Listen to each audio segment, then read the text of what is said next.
Hindi bababa sa 300 kolehiyo at universidad ang nagpetisyon sa Commission on Higher Education o CHED na makapagtaas na matrikula sa darating na pasukan. Tiniyak naman ng CHED na hihingan muna ang mga eskwelahan ng sertipikasyon mula sa mga estudyante bilang patunay na nakonsulta sila bago aprubahan ang tuition hike.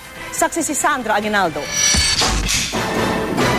3 buwan bago ang pasukan, todo kayod na bilang franchise coordinator si Raymond Canlas. Umaasa raw siya makakaipon ng sapat na pangmatrikula para maituloy na ang pag-aaral bilang 4th-year college student sa isang pribadong universidad sa Maynila. 1 taon kasi siyang lumiban nang dahil sa kakulangan ng perang pang-enroll. Pero nangangamba raw siya nang mabalita ang posibleng magtaas ng tuition ang kanyang eskwelahan. Halos every year nag-i-increase sila eh.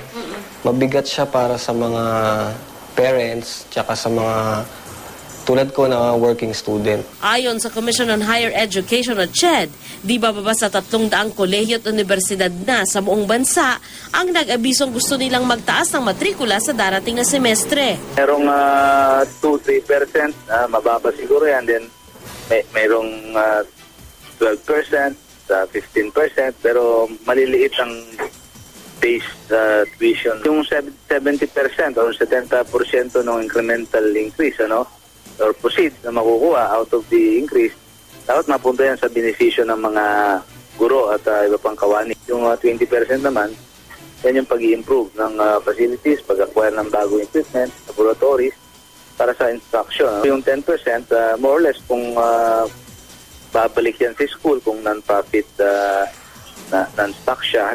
Ang planong ito, inalmahan ng Student Council Alliance of the Philippines. For us students, we won't accept any increase na ganun-ganun lang.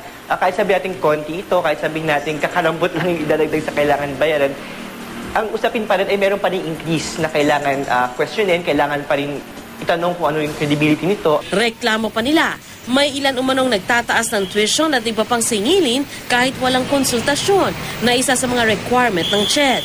Itanong natin, saan nga ba napupunta yung mga ginagastos? Pag nagbayad ka, ano nga ba yung corresponding na benefits na nakukuha mo mula dito? Totoo bang nakatulong to para sa pag-aaral? Git ng CHED, dapat ay aprobado nila ang tuition hike na bago pa man inihain sa kanila ay kinonsultan at sinang-ayunan ng lahat ng apektado, pangunahin ng mga estudyante at magulang.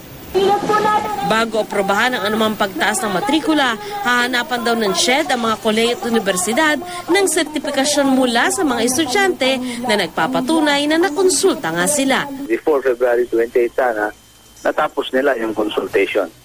So, hindi sila maaprobahan kung walang consultation. Sandra Aguinaldo ang inyong saksi.